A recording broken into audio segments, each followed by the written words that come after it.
Өдрийн мэнд хүргэе үзэгчдээ эмэгтэйчүүдийн цаг нэвтрүүлгийн ээлжид шинэ дугаар үзэгч та бүхэнд студиэс шууд хүрэхэд бэлэн болоод байна. За өнөөдрийн манай зочны хамарт маань нэгэн хүндтэй эрхэм бүсгүй урагдан хүрэлцэн ирээд байгаа. За энэ бүсгүйгээ та бүхэндээ танилцуулахад 99.7 за 105.5 радиогийн захирал цацрал байгаамаа. Танд өдрийн мэнд хүргэе. За баярлалаа. Танд ч гэсэн өдрийн мэнд хүргэе. Телевиз үзэж байгаа үзэгчтэй бас өдрийн мэнд хүргэе. Тэгэхээр цацралын хувьд бол би нэг ийм сэдвээр л өнөөдөр ингээд олдсон боломж ашиглаад ярилцмаар байна л да. Их хөдөлмөрч бүсгүй. Ер нь яг дунд өөрийнхөө үеийнхэнд болон за өөрийнхөө доош за өөрөөсөө ахмад тийм ээ ахмиг эмэгтэйчүүдэд бүсгүйчүүдэд хүртэл нэлээ үлгэр дуурайл болсон эмэгтэй байдгийн болов гэж үздэг. Ягаад гэвэл их багаасаа хөдөлмөрийн амтанд шимтсэн тийм ээ өөрийгөө хөдөлмөрөөр хүмүүжүүлсэн ийм эмэгтэй байгаа. Тэгэхээр хоёулаа ярьцлага хэдгээр ангиас эхлээд тийм ээ хөдөлмөрт тэгж их шунаж тийм ээ хөдөлмөрийн амтыг тэгж их мэдэрвэ анх яг ямар ажил хийж тийм ээ ер нь хүн ажил хийснээрээ өөртөө болоод өрөөл бостож ер нь бусдаа маш их үр дүнтэй ашигтай байна гэдгийг яг мэдэрч эхэлсэн бай. Тэр асуултаар эхлэе. За ерөнхийдөө нөгөө би бол одоо бага байхаасаа жоохон охин байхаас эхлээд ээж маань бол гэрээ ажил сургаж эгчтэйгээ би эгчтэйгээ дүүтэйгээ гурлаа байдаг. Дүү маань бол эрэгтэй дээрээ эгчтэй. Тэгэхээр эгчтэйрийг нөгөө гэрээ ажлыг ингээ хуваар гаргаад хийлэгдэг байсан. Тэгээд хамгийн сайн хийсэн хүн нь сарын эцэст ээж хоёроосоо шагнал авдаг байсан байхгүй юу. Тэгээ ингээд одоо тэгш тоодоо өдрүүдэд нь би бол сондгоо тоодоо өдөрт нь эгч цэвэрлдэг ч юм уу гэрээ цэвэрлэн хоолоо юм гэх мэтлэн би 6 настайгаас эхлээд хоол ээж гэрээ ажлыг хийж сурсан. Тэгээд ерөнхийдөө тэрнээс ер нь бол баатай юм болов уу гэж би боддгийн ер нь ажил хийж одоо ээж аавда жоохон ч гэсэн тус нэмэр болох юмсан гэд бүр жоохоод ажил хийхээсээ бүр өмнө нь болохоор одоо мөнгө айгуух цуглуулдаг гэсэн. Ээж аав маань дэлгүүр намайг ингээл мөнгө өгөөлээ бол миний охин талхаваад тэр миний охин одоо давс аваад иргээл явуулангууд нь наадлын дэлгүүрт нь арай үнэтэй цаашаа бөөний дэлгүүрлэг бүүх юм бол арай хямдхан байдаг. Тэгээд мэдээ жоох хүүхд юм чинь газ цаашаа гүүгээд очиод хямдхын авцраад зөрөө мөнгөний авцраад номны завсар хадгалаад тэгээ бүр тэр одоо дээр үе 90-ад оны 21,000 төгрөг гэдэг бол их мөнгө би тэгэхэд 21,000 төгрөг цуглуулж исэн.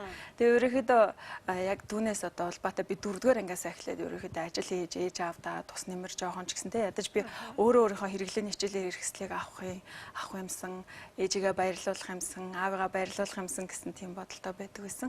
Тэгээ анхны одоо ажлын хувьд гэх юм бол би оёдлын үйлдвэрт анх ажиллаж исэн. Утас дүүгчийн ажил хийдэг байсан. 4 настай хүүхдийг тухайд 4-р ангийн хүүхдийг авч гин үү? Аавна. Тэр чинь нөгөө цагийн ажил учраас ямар нэгэн одоо насны юугүй. Тэгээ дээрэс нь нямбаал хийж чадчихвэл одоо яг ингээ бэлэн болсон бүтээгдэхүүний дээр нь наалцсан утсын л авч цэвэрлэдэг байхгүй юу? Тэгэхээр тэр чинь ерөнхийдөө тийм амар хэцүү ажил биш. Тэгтээ одоо айгүй хэцүү тэр чинь нэг бүтэн нэг хувцсыг тэр чигт нь утсын төвгээд 6 төгрөгөөр нэг хувцсыг 6 төгрөг. Оюутны үйлдвэрт бол яг юу дамжлах бүр яг маш бага үнэлгээтэй тэгсээр тоогоороо явцдаг тийм ээ. Тэгтээ их сайхан байдаг байсан. Тэр чинь үйлдвэрт өглөө эрт нөгөө автобус нь ирээд аваад явна. Тэгээ орой өдөр хоолндоо орчоод тэгээ орой ажиллаад хараад ингээд ах эгч нартай хамт ингээд гэртээ буцаж ирнэ те. Ер нь бол их сайхан. Тэгээд бас одоо ээжтэй туслаад зах дээр гараад одоо нөгөө дээр үед хуучин хувцс нэг комиссийн бараа гэж өгдөг штэ. Хуучин хувцс зараад ингээд зарж олж ирсэн 500 төгрөг 800 төгрөг 1000 төгрөгөө ингээд ээжтэй өгөөд ядаж тэр оройныхаа махны мөнгө ч юм уу тус нэмэр болохоор ингээд ер нь бол яг чадах чинээгээр ээж авдаа туслахыг хүсдэг байсан. Радиогийн хувьд бол би 2003 оноос эхлээд радиотой холбогдож 3 оноос хойш одоо яг 11 дэх жилдээ би FM радиод ажиллаж байгаа. Тэгэхээр түрүү ярьсан анхны яг байгууллагада тийм ээ ажилчин гэдэг цагийн ажлыг ингээд хийж эхэлсэн. Тэр үе бол 4-р ангиас эхэлсэн байх шүү дээ. Анхны цалин хэдэн төгрөг байв. Тэгээ тэр цалингаараа яг өөртөө ч юм уу ар гэрээхэндээ тийм ээ яг юу авч ив. Одоо анхны цалингаас үлдсэн юм байдгүй. Зарим хүмүүсийн хувьд бол айгүй дурсгалтай аваад үлдсэн байдаг шүү дээ. Анхны цалин гэж би 15,000 төгрөг авч ирсэн. Тэр чи одоо хэдэн он бэ? Одоо тэр чин за хэдэн юм бэ? Бас нэлээд дээр 10 гаруй жил. Тийм 10 гаруй жилгээ. Одоо радиод бол 11 жил болсон гэдэг чинь баг 15 жилийн өмнө жоохон хөвгт байх таа гэсэн үг байхгүй. Тэгээд яг анхны цалингийн хувьд би байрж гараад эхлээд торт авч ирсэн гэртээ. Гэртээ аваад ягаад ч би маш их баярлсан. Яг ингээд тэр цалингаа аваад тэгээд торт авч гэртээ ороод дүүгээ дагуулж гараад дүүдээ тэр үчиг Монтанагийн Джейсон өмд яг амар модонд орсон байсан. Тэгээ манай дүү маань тий ингээд нэг цэнхэр тийм усан цэнхэр өгдөө тийм Джейс авч өмсөх юмсан гэдэг аягүй хүсдэг байсан. Тэгээ манай дүү жоохон тэгэхэд дүүгээ дагуулж зах руу гараад тэгээ дүүдээ Монтанагийн Джейсон өмд яг авч өгч ирсэн. Тэгээ тийм л одоо анхны цалин болдё гэж. Түүнээс хойш болоо тийм ээ 4-р ангиас хойш ажил хийсэн. За янз бүрийн л ажлыг хийж явсан гээгддэг. Одоо бүр хотод орж ирээд 6-7 жил болж байгаа тийм ээ. Яг Улаанбаатарын хувьд бол би 7 жил болж байна. Улаанбаатар хотод орж ирэхдээ хүртэл бас л аливаа бүх юмыг одоо тийм ээ өнөөдрийн хүрсэн өндөрлөгийг маш багаас нь эхлүүлсэн гэдгийм байлээ. Тий, анх болохоор би шинжлэх ухаан технологийн сургууль яг 4 онд оюутан болж ирж исэн. Тэгэхээр чин бараг одоо 4 он гэдэг чинь юу юм бэ? Хотод орж ирээд би 9 жил болж байгаа юм байна. Тийм байна. Тэгээд анх орж ирээд болохоор дотор байр маань бүр цагаан алганы эзний механик инженерийн сургуулийн дотор байранд анх хуваарлагдчихсэн. Тэгээд за юу хийж болох уу? Яаж болох уу? Тэгээд дүнгэж анх хотод орж ирж байгаа болохоор бас уучраа болохгүй. Тэгээд шууд FM-д бол орж чадаагүй л дээ. Урд нь би дарханд 5 жил радиод ажилласан байсан туршлагатай. Гэхдээ Улаанбаатарт орж ирээд шууд бол радиод орох юмч боломжгүй байсан. Тэгээд анх ямар ажил хийх вэ? За юу ч байсан надад олдчихл байвал хамаагүй гэд. Тэгээд юуны андуудын хажуудлын нөгөө тавилгын мир мебель гэдэг дэлгүүр одоо ч гэсэн байгаа. Тавилгын дэлгүүр. Тэр дэлгүүрт би анх үйлчлэгчээр ажилд орж илаа. Тэгээд өөрийнхөө амьдардаг байсан механик инженерийн сургуулийн дотор байранд бас коридорын шалуугаад байлаа. Тэгжил хаажгаар. Тэгээд сүүлд нь яг радиод ажиллаад нэг хэсэг бол бараг 3 ажил зэрэг хийжсэн. Тэгээд хичээлдээ яваад тэгэл ямар ч байсан шөндөө арай бага цаг унцдаг ч гэлээ зүтгэж мэрийсний үр дүнд бас өнөөдөр бас жоохон ч гэсэн их дэвшилтэй өдөө зэрэгтэй явж байгаа юм болов уу гэж бас боддоо штеп. Ийм зүйлийг асуумаар байна л та. Оюутны дотор байрандаа хүртэл үйлчлэгчийн ажлыг хийдэг байсан. Тэнд бол дандаа яг цацралын үеийн оюутан залуучууд байгаа тийм ээ. Үеийнхнээсээ ичинж гэдэг юм уу тийм зүйл чамд байсангүй юу? За анх бол яг үнийг хэлэхэд би ингээд санаа зовдөг байсан. Яг дотор байранд бол одоо юугаа санаа зовх вэ? Тэрнгүү би тэр хүмүүстэй адилхан бид нар дотор байранд амьдрал магадгүй манай дотор байрны хамтаа өрөөнд амьдрдаг байсан октоудаас ч гэсэн зарим нь үйлчлэгч хийдэг байсан байхгүй юу? Тийм учраас би тэнд бол санаа зовдөг байсан. А яг нөгөө нэг төв зам дагуу нөгөө тавилгын дэлгүүр маань байдаг болохоор гадаа гарч ирэл товж байгаа байгаа гэхээр л айгүй хийчдэг. За яана одоо нөгөө манай ангийнхан те ингээд төв замд яг автобусан цууж яваад намайг яг харчиндаа гэж бодоод харагдахгүй хөө шиг шал энэс давж байгаа энэс хамсан гэлээ юу санаа зовдөг байсан. Тэгээ одоо ингээд ботход бол тэр бол ерөөсөө ичид санаа зовх асуудал огт биш байсан. Үнэхээр л би тэгж одоо хөдөлмөрлсөний үр дүнд одоо би бол бурхан байдаг гэдэгт итгэдэг.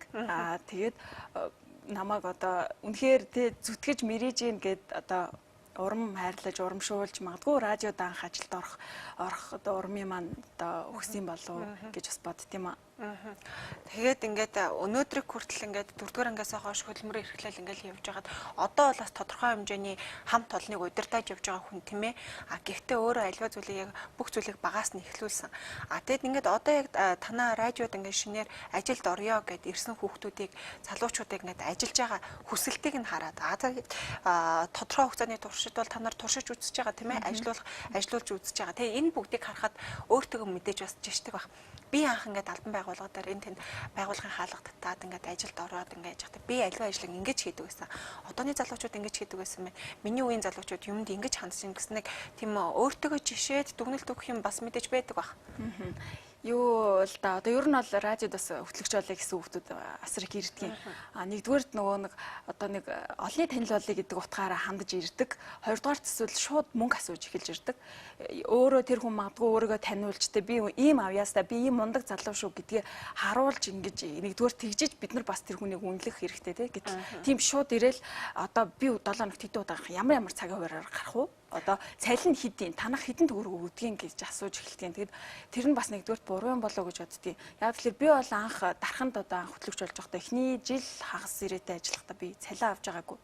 Гэхдээ би хизээч тэрэндээ харамсдаггүй. Яагаад гэхээр би тэнд ажиллаж тэнд хөдөлмөрлсөн учраас би радио гэдэг зүйлийг одоо мэддэг. Тэ энэ туршлагатай болсон учраас би Улаанбаатарт орж ирээд би хөлөө олох тэ өнөөдөр би энэ амьдралын энэ гараанд үдий зэрэгтэй явах одоо эхлэл болж өгсөн байхгүй юу. Тийм болохоор би тэр үед магадгүй би цалингүй байна ашиг гэд хайцсан байсан бол би өнөөдөр яг тэ энэ амьдралдаа Өнөөдрийн амьдралынхаа дайтай ажлыг яв, тэ өнөөдрийн дайтай явж энэ ажлыг би цаашаа хийгээд явах байсан үгүй нь бас эргэлзээтэй.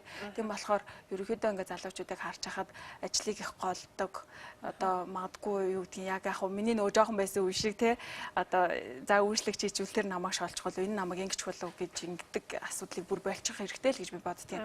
Яг хөө нэг удаа зуны амралт боллоо ажилд авах зөндөөл олон зар байна угаагч ажил давна л гэдэг үйлчлэгч ажил давна л гэдэг те худалдагч ажил давна л гэдэг санаа зовхгүй тэр ажлыг хийх хэрэгтэй л гэж боддог. Яг тэгэхээр насан туршдаа хүн тэр ажлыг байнга хийхгүй шүү дээ. Хүн мэрийсний хичээ зүтгэсний үр дүн заавал гардаг, заавал ирдэг. Ээж маань бол одоо хар нялхаас минь надад энийг бүр толгойд минь ортол ойлгуулсан. Тэгээ сайхан санаад сайхан юм хийгээд явж байхад бол сайхан ажиллаад явж байхад бол үр дүн заавал ирнэ.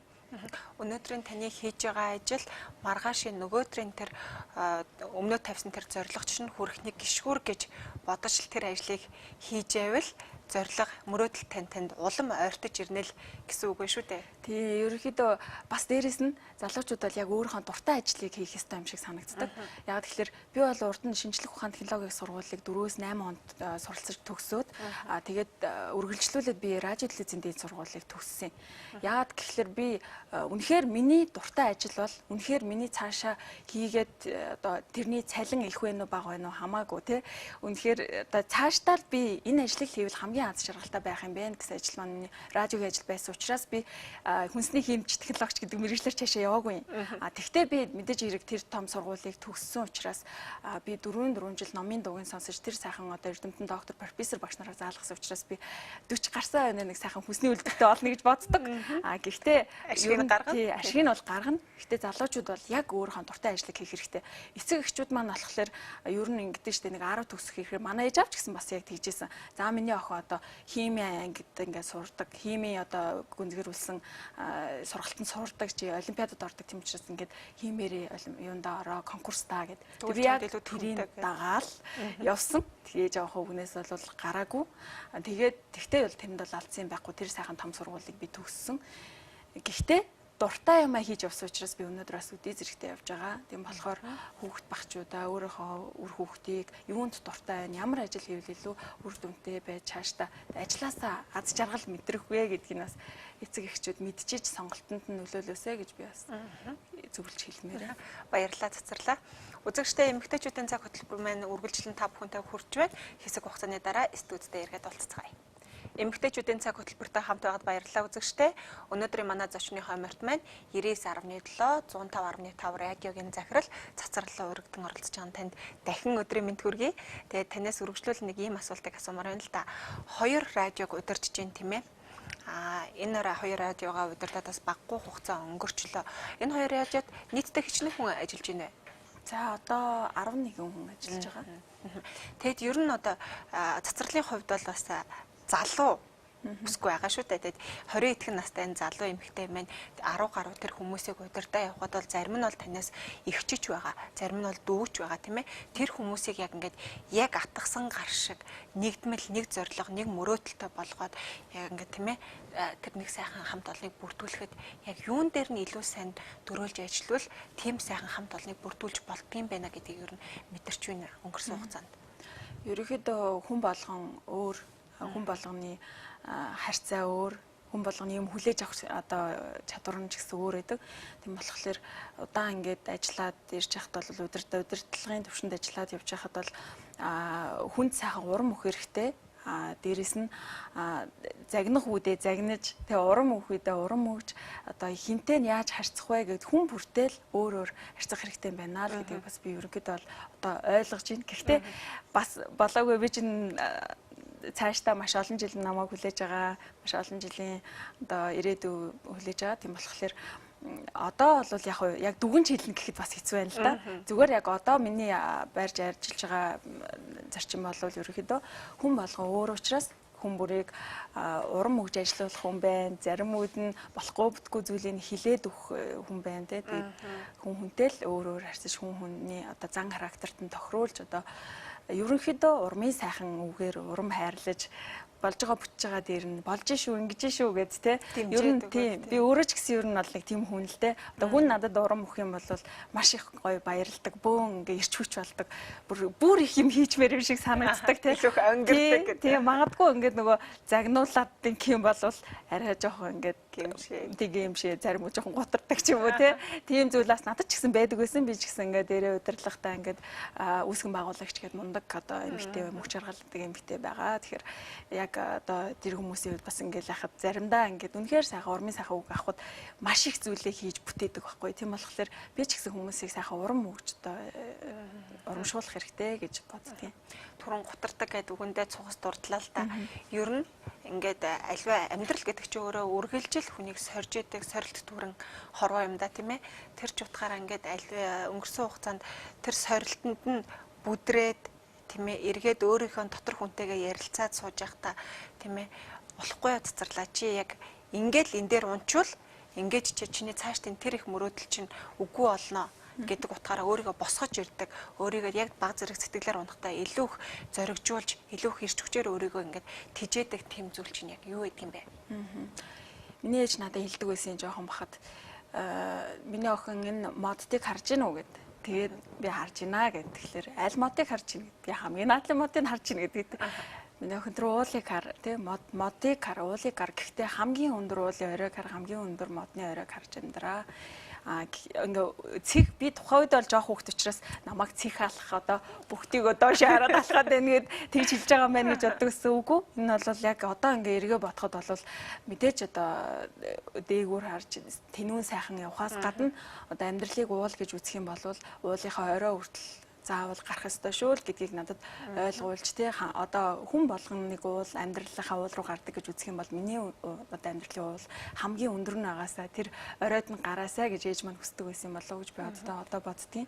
Тэгээд тийм болохоор одоо өмнөө тавьсан зорилготой би одоо маш олон жилийн дараагийн одоо амьдралаа нүдэндээ төсөөлсөн дотроо мөрөөдсөн байдаг л та.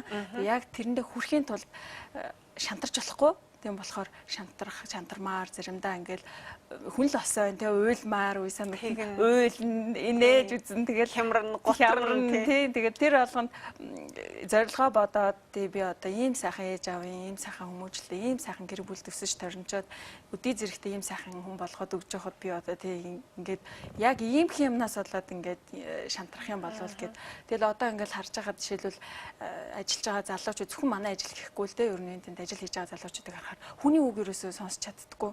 Одоо юу гэдгийг удирдлагын ч юм уу эсвэл ахмад настай хин нэгэн ч юм уу үг хэлэнгүүт ингээд яг хуу тухайн үед ингээд хүн мэдээ шүүмжлэл сонсоход муухай л байдаг л та тий шүүмжлэл сонсоод загнуулаад ингээд тавгуурдаг. Гэхдээ л бас тухайн үед тэсгэл хэрэгтэй юм шиг санагддаг байхгүй. Тэгэхэд ингээд юугүй л би боллоо гарлаа гэл хамгийн маш идэл гараад хаяал явцдаг ажиллаа хайчдаг амьдралыг зөвхөн өнөөдрөөр хараад идэг юм шиг тий ирээдүй гээл бодож харж байх хэрэгтэй. Тэгээд ялангуяа залуу хүмүүс бид нар бол эцэг ихээ сайхан эргээд хариугийн ачийн жоохон ч гэсэн хариулахын тулд одоо мундаг явахын тулд мэдээж ажил хэрэгтэй шүү дээ. Тийм. Түрүү ярьлаа шүү дээ. Миний амьдралын тийм ээ тэр уул оргил бол маш өндрөө бусдынхаас өндөр гэж хэлж чинь тийм ээ. Тэр оргил яг юу вэ? Тэр мөрөөдлөө манай үзэгчтэй хуваалцаач. Хүн бас зарим хүмүүс ингэдэг шүү дээ. Юм би өөрхөн зорилгыг их яриад байхлаар бүтэхгүй гэж үздэг хүмүүс ч гэдэг. Гэтэл зарим нөгөө нэг нь би хүмүүст харин ч илүү их ярина. Илүү их ярьснараа тэр хүмүүс надаас хүлээлт тийм ээ. Миний тэр зорилгыг хүлээн эргээд надад маш их дэм өгөн дэмжин. Тэр утгаараа миний мөрөөдөл илүү их биелэх боломж өндөртэй байдаг гэдэг. Тэгэхээр та боломжтой бол бид нартай тэр мөрөөдөл зорилгоо хуваалцаач. Ерөнхийдөө би бол яг ярьдаг нэг хэсэг юм байна. Би бол өөрийнхөө одоо яг хөө гэхдээ бүр алс хитийг бол дотроо бодож явдаг. Ойрын үед хийх гэж байгаа зүйлийг бол би маш их ярьдаг. Яг өөрийнхөө хамгийн ойр дотны хүмүүст. Тэгэл ингээд хэлдэг байхгүй манай ойр дотны чи нэг юм яриад нөгөө ярьсан юм чи бүтчих юм а гэд. Тэгээд нэг бодлын нөгөө хүн дотроо бодоол явах юм бол яг бүтдэг гэж нэг гоё сонирхолтой зүйл яриа л да. Манай нэг найз байд юм а. Тэгээд найз охинтойгоо ээжтэйгээ ингээд гурал амьдардаг байлаа. Хашаа тэгээд яг тухайн үедээ би одоо ингээ яах вэ, найз охинтойгоо тусдаа гармаар байдаг тий, сайхан байртаа олмоор нь, машинтаа олмоор нь, ажил төрөл бүх юмдаа ер нь ингээл олон юм санаан зовоол яах вэ гэдэг нэг удаа ингээл нэлээ уудсан халамцсан тэгэж ярьж яснаа.